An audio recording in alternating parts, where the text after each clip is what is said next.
Imana ibaho? Niba usanzwe wibaza icyo kibazo, tuguhaye ikaze muri iyi video, aho tugiye kurebera hamwe ikibazo kigira kiti Imana ibaho? Hari bamwe batekereza ko kugira ngo umuntu yemere ko Imana ibaho, bikenera ko ahakana siyanse, cyangwa se uhakana siyanse akaba ari we wemera Imana. Ariko iyo turebye neza dusanga mu mwimerere wa siyanse ahubwo ikintu ikora, ishimangira ibisanzwe bibaho by'ukuri. Dufate urugero nk'iyo ubushakashatsi bugaragaje ko umuntu mukuru agira amaraso ari hagati ya litiro 5 na litiro 7. Siyanse ntabwo ari ibishyizemo ayo maraso, ahubwo biba bivuze ko siyanse izo gushimangira ko umuntu afite amaraso mu mubiri. Bivuze ngo niba n'Imana ibaho koko, siyanse ikwiye kuba ishyigikira icyo gitekerezo ndetse ikanagaragaza ibimenyetso bifatika. Tubahaye ikaze aho tugiye kurebera hamwe ibimenyetso 5 simusiga bigaragaza ko Imana ibaho. Kubera ko kimwe mu bibazo nabonye tujya duhura nabyo, nk'umuntu uvuze ati okay, nshaka kumenya ukuri. Nahura n'umuyisilamu arahita amubwira ngo muri Quran haranditse ngo, nahura n'umukristo arahita amubwira ngo muri Bibiliya haranditse ngo. Ariko se mu by'ukuri uzi gute niba uwo muntu mbere yo kumubwira ngo haranditse, uzi gute niba anemera n'iyo Mana yandikishije ibyo bintu? Niyo mpamvu numvishe dukwiye guhera hasi, hahandi hasi ku kibazo nk'iki turi kwibaza. Imana ibaho? Mu gusubiza iki kibazo turaza kwifashisha ingingo 5 zose zishimangirwa na siyanse. Turaza kureba ikimenyetso cya mbere, icyo twita historical evidence. Ni ukuvuga ngo ni ibimenyetso ariko bishingira ku mateka. Tukajya nko mu mateka tukareba se mu mateka haba hari ibimenyetso bigaragaza ko Imana yabayeho. Icya kabiri, turakoresha ibyitwa archaeological evidence. Uvuga ngo ni ibimenyetso bishingira ku bisigaratongo, aho bagenda wenda bagapima nk'ibintu runaka, bakaba bamenya igihe mu myaka ya kera yashize niba koko Imana yabibaho cyangwa itabaho. Ikindi cya gatatu turi bukoreshe ni icyitwa psychological evidence. Ni ukuvuga ngo ni ibimenyetso bishingira ku mitekerereze ya muntu. Turaza kureba se byo hari icyo bigaragaza ku bimenyetso byaba bigaragaza ko Imana ibaho. Icya kane turi bukoreshe ni scientific evidence. Ubwo aho tuba tuvuga biology, ubumenyi ku buzima bw'abantu, chimie cyangwa se chemistry, akaba ari ubumenyi bushingiye ku binyabutabire, physics, ubumenyi ku bugenge, ndetse na geography, ubumenyi ku by'isanzure. Ibyo byose turabizingira mu kintu cyitwa scientific evidence. Tuze kurebera hamwe ese Imana ibaho? Tutizingiye mu magambo, reka tuhite tureba n'ikimenyetso cya mbere kigaragaza ko Imana ibaho. Historical evidence cyangwa se amateka icyo agaragaza. Kuri iyi ngingo tutiriwe tujya no gucukumbura ibintu byinshi cyane byiriya n'ibyiriya, hari abantu batekereza ko Imana twayizaniwe n'abakoloni. Ariko se iyo tugiye mu mateka, amateka twereka iki? Mu by'ukuri amateka yaba twereka ko Imana twayizaniwe n'abakoloni? Ikigaragara cyo nuko atari uko bimeze, kuko amateka agaragaza ko ahubwo abanyarwanda bari basanzwe bazi Imana. N'ikimenyimenyi, mbere y'uko abazungu baza mu Rwanda, twari dusanzwe dufite abantu bitwa ba Habyarimana, ba Harerimana, ba Habimana. None ukibaza iyo Mana bari barayibwiwe nande? Niba koko dutekereza ko igitekerezo cy'Imana ari ibintu byazanye n'ubukoloni bw'abazungu, bakandika za Bibiliya n'ibiki bakabituzanira ngo babone uko badukoloniza neza, harya ubwo iyo Mana abanyarwanda bari bazi, bari barayikuye? Ese ko mu Rwanda twari dufite n'imvugo zigira ziti Imana yirirwa ahandi igataha i Rwanda? Iyo Mana abanyarwanda bari barayibwiwe n'iki?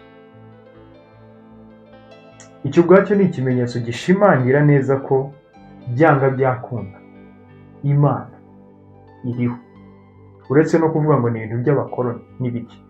Ibyo kandi ntabwo ari mu Rwanda gusa, niyo ukoze ubushakashatsi mu mico yose no mu bihugu byose kuva na kera na kare, bari bifitemo icyo gitekerezo cy'uko Imana iriho. Ukibaza icyo gitekerezo mu bantu cyavuye he? Icyo cyari ikimenyetso cya mbere. Ikimenyetso cya kabiri, turajya mu byitwa archaeological evidence, ibyitwa ibisigaratongo. Ese ibisigaratongo hari ibimenyetso byaba biduhereza byaba bigaragaza ko Imana ibaho?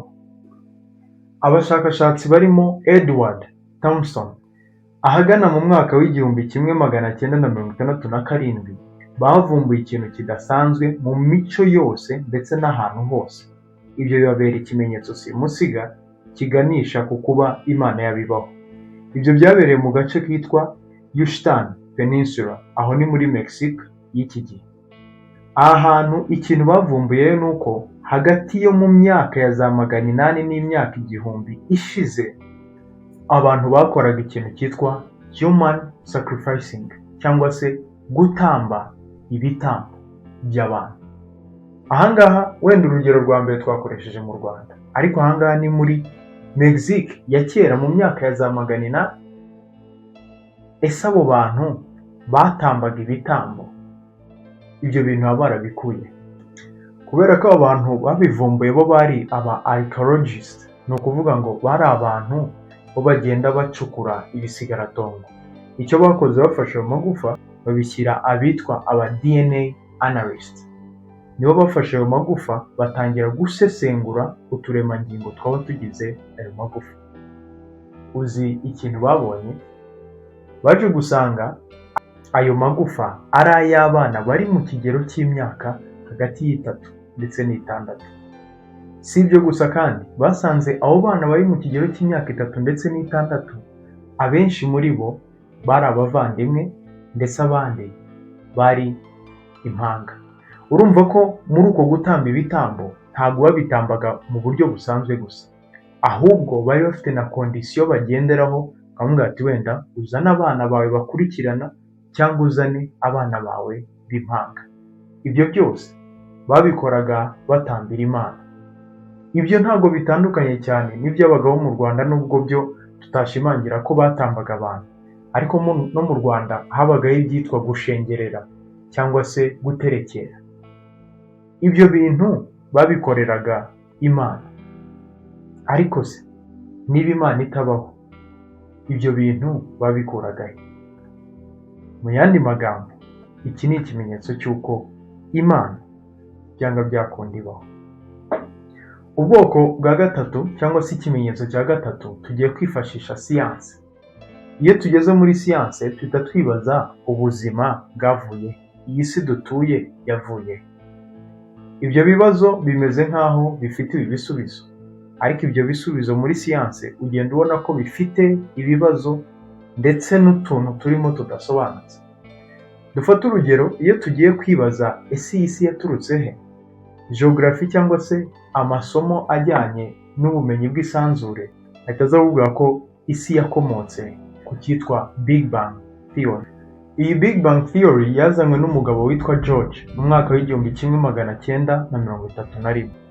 Gusa iri jambo Big Bang Theory cyangwa se Big Bang ntabwo ari we wa mbere warikoresheje, ahubwo iri jambo bwa mbere ryakoreshejwe n'umugabo witwa Fred Hoyle mu mwaka w'1943. Icyo gihe yari ari ku kiganiro kuri radiyo. Niwe mugabo wa mbere wakoresheje iri jambo Big Bang Theory. Iyi Big Bang Theory ivuga ko isi n'ibi byose tubona byaturutse kuri atome. Akatome kamwe gakora amareaction, karaturika, havamo iyi si dutuyeho. Ariko abascientiste bagenzi babo ndetse natwe muri rusange, hari ikintu nawe wahita wibaza. Nawe uzafate nk'urugero, iyi nzu ituritse nta kindi kintu kivamo. Iyi nzu ituritse havamo ivu, hakavamo ibati riri hariya, itafari riri hariya, mbese ni akavuyo. None ni gute wasobanura uburyo ngo utuntu tw'utuatome twaturitse hakavamo isi iconze neza, izuba riri mu mwanya waryo, isi iri mu mwanya wayo, gravite cyangwa se imbaraga rukuruzi zipimye neza ku buryo tubasha gutera intambwe, ntuguruke ngo ujye mu kirere ukaguma hasi. Abashakashatsi babonye ko uburyo isi imeze, umwanya irimo n'ahantu izuba riri, wongeyeho santimetero imwe gusa ugana ku zuba, amazi yo ku isi yahita akama. Bisobanuye iki? Ubuzima bwahita buhagarara. Isi uyisubije inyuma gatoya santimetero nubwo yaba imwe, ubushakashatsi bugaragaza ko amazi yose yo ku isi yahita ahinduka barafu. Mu yandi magambo, ubuzima bwahita buhagarara. None ni gute ibintu byaturitse bigahita byishyira mu murongo neza, buri kantu kakajya mu mwanya wako? Aho niho abasiyantisite nabo bagera bakavuga ati nyamara ibintu tuvuga dushobora kuba harimo akabazo, kuko ibi bintu uburyo bipanze neza, isi ikaba uburyo igendamo nta muntu ubigiramo uruhare, nta mbaraga tubishyiramo, ukabona ariko ubuzima buri muri order. Baravuga ati hagombe kuba hari intelligent mind, cyangwa se ubwenge budasanzwe bwashyizeho iyi si. Baravuga ati ntabwo ibintu byaturika gutya gusa ngo twisange tumeze gutyo. Hakabaho n'ikindi gitekerezo muri siyanse kibaza ngo none ubuzima tubona muri iyi si bwavuye. Iyo tugeze kuri icyo kibazo, biyoloji cyangwa se siyanse ivuga ku bijyanye n'ubumenyi bw'ubuzima cyangwa se bw'ibinyabuzima, ihita iza ikakubwira ngo igisubizo turakizi. Igisubizo ni uko habayeho evolution, umuntu yavuye ku ngagi. Icyo gitekerezo cyazanywe n'umugabo witwa Darwin mu mwaka w'1859. Darwin niwe wazanye icyo gitekerezo cyitwa evolution, ndetse agaragaza ko umuntu yaturutse ku ngagi, ndetse bagaragaza ko isi uburyo yabayeho koko habayeho iturika, habaho Big Bang, hanyuma habaho inyamaswa zitandukanye, hanyuma y'ibyo umuntu aza kuva ku nguge. Ariko ibyo bintu nawe ubyumvishe ku giti cyawe bisanzwe udashyizeho n'ubwenge bwinshi, uhita wumva ko harimo ikibazo. Bene nawe uhita wibaza, ni gute inguge zigihari zitari zahinduka, natwe abantu tukaba duhari, abantu bagakomeza kubyara abantu, inguge zigakomeza kubyara inguge? Ibyo ntabwo bibaho. Nk'iyo inyamaswa igenda ihinduka, tugenda tubona ko iz'ubwoko bwa mbere zirashira, hanyuma uko nyine izindi zigenda zibyara, izo zindi akaba arizo zigenda zisigara. Ariko icyo ntabwo aricyo gitangaje, ahubwo ikintu abasiyantisite nabo ubwabo batumvikanyeho, baravuze ati ni gute isi iturika iturutse muri utwo twintu twitwa atome twabanjije kuvuga muri Big Bang, harangiza hakavamo ubuzima. Ubundi iyo ikintu gituritse havamo ash, ndetse hakavamo na chaos, akavuyo ndetse n'ivu. Ni gute nk'igisasu cyaturika warangiza ukambwira ngo mu guturika havuyemo ibimera, mu guturika havuyemo ibinyabuzima, mu guturika havuyemo inyanja? Ibyo bintu ntabwo bibaho. Ibyo bintu nibyo abasiyantisite nabo bavuze ati se ibi bintu harimo ibibazo, kuko hari abasiyantisite bagiye bakora ubwo bushakashatsi bakabyinjiramo, bikarangira ahubwo bamanitse amaboko, bavuga ati oya, aho tugeze aha turabyemera ko Imana ibaho. Kubera ko muri biyoloji cyangwa se muri siyanse y'ibinyabuzima tugiramo ijambo ryitwa biogenesis. Iyo biogenesis ni nk'ihame rivuga ko ubuzima bukomoka ku bundi buzima. Bivuze ngo umuntu abyara umuntu. Kuza kuvuga rero uburyo ngo atome zaturitse, warangiza ngo hakavamo ngo abantu bahumeka, hakavamo ibinyabuzima bihumeka, bizana imbuto, ibyo bintu ntabwo bibaho. Biyoloji igira ihame ryitwa biogenesis. Mu yandi magambo, babonye ko byanga byakunda, niba hariho ibinyabuzima bifite ubuzima, mbere y'uko bibaho hari ikindi kinyabuzima nacyo cyari gifite ubuzima, gifite n'ubwenge buruta ubw'ikiremwamuntu. Aravuga ati niba koko Imana yabibaho, iyi ngingo yabishimangira ko Imana ibaho. Ikimenyetso cya kane tugiye kurebaho ni icyitwa psychological evidence cyangwa se ibimenyetso bishingira ku mitekerereze. Muri psychological evidence tusangamo ikintu cya mbere cyitwa cause and effect principle. Iri ni ihame rivuga ko buri kintu cyose kigira icyagiteye. Iryo hame ni urucabana nyine mu isi ya siyanse, cyane cyane muri psychology. Niba ubonye umwana akuze yiyandarika, ntabwo umwana akura yiyandarika, ahubwo uhita umenya ko hari icyamubayeho mu mateka ye, mu bwana bwe, byatumye akura agana aho ngaho. Uru rwari urugero rugaragaza icyitwa cause and effect. Aha ngaha rero twahita twibaza, ese iyi si n'uburyo iri designed yaba yarabayeho nta cause cyangwa se nta cyabiteye? Ni nko kuza ukabona igishushanyo cyiza gishushanyije neza, kirimo ubuhanga n'ubugeni budasanzwe, warangiza wagicaho ukavuga ati wow, uyu mushushanyi aratangaje. Mu by'ukuri nubwo uwo mushushanyi utamubona, ariko iyo urebye icyo gishushanyo uhita ubonamo ubuhanga bw'umushushanyi, nubwo yaba yarapfuye cyangwa se ataranariho, ariko kuba ubona ubwo buhanga bwonyine, uba uzi ko nyuma y'igipaint,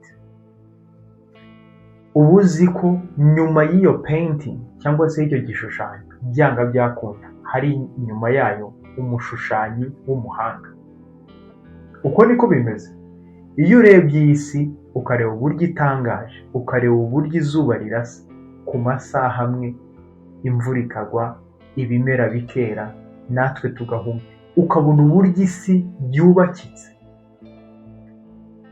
nta buryo wavuga ngo byapfuye kubaho, ngo twisanze ku isi gutyo gusa. Ibyo bintu muri siyanse ntabwo bikurikiza ihame ryitwa cause and effect. Biba bimeze nko kujya mu ishyamba, ukajya nko muri Nyungwe, wagerayo ukabonamo wenda nka laptop, mudasobwa cyangwa se telefone. Harangiza umuntu yakoze ati iyi telefone yavuye, atangira ati buriya ibiti byarakuze birabora biza kuvamo telefone. Ninde muntu wasubiza icyo gisubizo? Niba ubonye mashine cyangwa se mudasobwa mu ishyamba, uhita uvuga ati byanga byakunda hari umuvaje arayihatereka, kuko mudasobwa ntabwo imera mu butaka. Uko niko utavuga ngo umuntu umeze gutya mu buryo butangaje, ufite ibitekerezo byubatse ibi bintu tugeraho natwe tukumirwa, nta buryo wavuga ngo ibyo bintu byapfuye kubaho gutyo gusa. Iryo ni ihame rya cause and effect. Ikindi kimenyetso nanone ni ikintu cyitwa right and evil cyangwa se byitwa moral laws. Ese ni iki kikubwira ko ikintu kibi ari kibi? Ni iki kikubwira ko ikintu cyiza ari cyiza?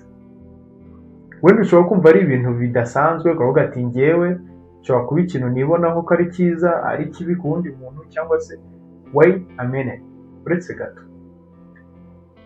Dufate nk'urugero, gufata ku ngufu uruhinja. Ibyo bintu si urucabana ku isi yose ko ari ikintu kibi?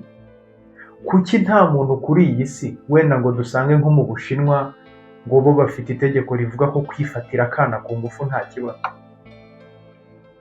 Kuki nta hantu dusanga bafite itegeko rivuga ko kwifatira umugore ku ngufu nta kibazo? Kuki nta hantu, nta muco tuzi bavuga ko kwiyicira abantu nta kibazo, ari uburenganzira bw'abantu kwiyicira abantu? Ni ukuvuga ngo iyo urebye usanga dufite ikintu cyitwa universal moral laws. Dufite ibyitwa nk'amarangamutima cyangwa se imirongo migari twakiriweho iri muri buri kiremwa muntu cyose. Mu yandi magambo, hari ikiremwa nanone gifite amahame cyangwa se gifite umurongo cyangwa se gifite icyiza muri cyo, cyashyizeho imirongo ngenderwaho cyangwa se cyashyizeho amahame ntarengwa, ku buryo iyo uyarenze na sosiyete tuhita tubibona turavuga ati uyu muntu yatandukiriye, kuko Imana ari nziza yashyizeho ayo mahame. Iyo uyarenze tuvuga ati ibi bintu ntabwo biri mu bumana, nubwo twaba tutabitekereza ko Imana ibaho, ariko ayo mahame ari muri twe agaragaza ko hariho Imana kandi ibyo ari byo byose nziza. Ikindi kintu cyitwa eternal desire, eternal life desire, ni ukuvuga ngo kuki abantu bahora bifuza kurama cyangwa se guhoraho. Iki ni ikintu cyazanywe n'umugabo witwa C.S. Lewis. Ni umuhanga, yahoze ari umu-atheist cyangwa se ari umuntu utemera Imana, ariko nyuma yaje gucukumbura ageraho nawe amanika amaboko aravuga ati Imana nemeye ko ibaho. Niwe wazanye iki gitekerezo, aravuga ngo nubwo wanshyira ku isi, nkaza wenda ku isi nambaye ubusa, ntazi aho mvuye, ntazi ikintu na kimwe, hacamo nk'amasaha 3, 4, 5, 6 nkumva ntangiye gusonza. Yaravuze ngo icyo gihe mpita menya ko nubwo ntabona ibiryo hafi aho, ariko mpita menya ko ndi ikinyabuzima cyaremewe kurya, kuko nta buryo wakisangamo inyota utari ikinyabuzima cyaremewe kunywa amazi. Nta buryo wakisangamo inzara utari ikinyabuzima cyaremewe kurya. Mu yandi magambo, inyota ikuvamo igaragaza icyo uri cyo mu busanzwe. Uze ngo niba ugize inyota uri ikinyabuzima kinywa amazi, niba ugize inzara uri ikinyabuzima kigomba kurya. Ni muri urwo rwego C.S. Lewis yavuze ngo kuki abantu duhora duharanira kudapfa. Na n'ubu haracyakorwa ubushakashatsi barebe niba hari urukingo rw'urupfu. Kaho bidahagije, n'ababyeyi igihora gishishikaje ababyeyi cyangwa se abantu bakuze nuko tubyara abana bakazabaho badupresenta cyangwa se bagaragaza ko twigeze kuba kuri iyo si. Niyo mpamvu iyo umuntu apfuye atabyaye bavuga ngo bamuhambanye ikara. Mu yandi magambo, arazimiye, bisa nkaho ari n'umuziro kuzimira. Iyo witegereje neza usanga nyamara abantu tutararemewe gupfa ngo dushire burundu, nyine tugende nkaho tutigeze tubaho. Iyo nyota igaragaza ko twakomotse ku Mana nanone ihoraho. Ikindi kimenyetso gishimangira ko hariho Imana kandi iyo Mana ari Imana ihoraho. Ikimenyetso cya gatanu cyangwa se igice cya gatanu tugiye kureberamo ibimenyetso by'uko Imana ibaho ni ibyitwa literal evidence cyangwa se ibimenyetso bishingira ku myandikire y'ibitabo cyangwa se ku banditsi. Yego, ahangaha turaza gusangaho umugabo witwa Anthony Flew. Uyu mugabo yari umuntu witwa umu-atheist w'icyamamare, ariko nituvuga umu-atheist wumve umuhakanamana. Uyu mugabo rero yari umugabo w'umuhakanamana w'ikirangirire, yari icyamamare. Nawe uze kumushaka kuri Google baramukwereka, yari icyamamare avuga ko Imana itabaho. Nyuma y'igihe akora ubushakashatsi, wakizera ko yaje kurangira afashe umwanzuro wo kwandika igitabo cyitwa There is God, hariho Imana. Ibaza umugabo w'icyamamare watumirwaga kuri pano agatanga facts, agatanga ibimenyetso bigaragaza ko Imana itabaho, kubona uwo muntu ari uri kugaruka akagaragaza noneho uburyo Imana ibaho, akandika n'igitabo cyitwa There is God. Ese ibyo bintu byaba ari ibintu byahuriranye? Umuntu apfa guhindura uruhande gutyo gusa atitaye no kuri CV yanditse uburyo abantu bamuzi? Ntabwo ariko mbitekereza. Ahubwo abo bantu ubushakashatsi bakoze burenze ubwo twe twagiye dukora, baza kugera ku mwanzuro bavuga ngo Imana ibaho. Nk'aho bidahagije, hariho undi mugabo witwa C.S. Lewis yabayeho mu mwaka w'1898 kugeza mu mwaka w'1963. Uyu mugabo yari umuhakanamana nawe wo ku rwego rwo hejuru uzwi cyane. Nawe uze kumwandika muri Google cyangwa se umushake kuri murandasi, yitwa C.S. Lewis. Bigeze mu mwaka w'1942, uyu mugabo C.S. Lewis yaretse kuba umu atheist, atangira guhamya ko Imana ibaho. Nawe yanditse ibitabo byinshi biryoshye. Niba uri umuntu ukunda gusoma ibitabo nkanjye, ndabigushima. Hari nk'igitabo cyitwa Merry Christianity, ni igitabo kiryoshye agaragazamo uburyo Imana ibaho. Dushobora kuba twazana ibimenyetso byinshi bigiye bitandukanye, ariko ubaye wakurikiranye iyi video utagamije kumenya ukuri, ntago ntekereza ko ufite ubwenge budasanzwe n'ubundi bwatuma wemera. Ariko hamwe n'umwuka w'Imana, ndahamya ko umuntu waje agamije kumenya ukuri hari ikintu kinini yungutse. Umuhanga umwe witwa Socrate niwe wavuze ngo dukwiye gukurikirana ibimenyetso aho byaba bituganisha hose. Niba ibimenyetso bituganishije mu kutwereka ko Imana ibaho, twari dukwiye kumanika amaboko tukakira ko Imana ibaho. Niba wari ukurikiye iyi video ugamije kumenya ukuri, ndizera ntashidikanya ko hari ikintu gikomeye wungutse. Niba nanone kandi ukeneye kumenya byinshi byisumbuyeho ku kumenya ko Imana ibaho, kora subscribe ujye ukomeza kubana natwe. Ku musozo w'iyi video tugiye kugusigiraho video igaragaza uburyo umwana akurira mu nda kuva ku munsi 0 kugera ku mezi 9. Nawe urebe uburyo ibi bintu bitangaje kuba wavuga ngo Imana ntabwo ibaho. Urebe uburyo umwana akurira mu nda kuva ku munsi 0 akagera ku mezi 9. Nta muntu uri kubigiramo uruhare, mama we atabizi uburyo ibintu biri kugenda, ariko hakavamo umuntu ungana nkawe, hakavamo umuntu ungana nkanjye.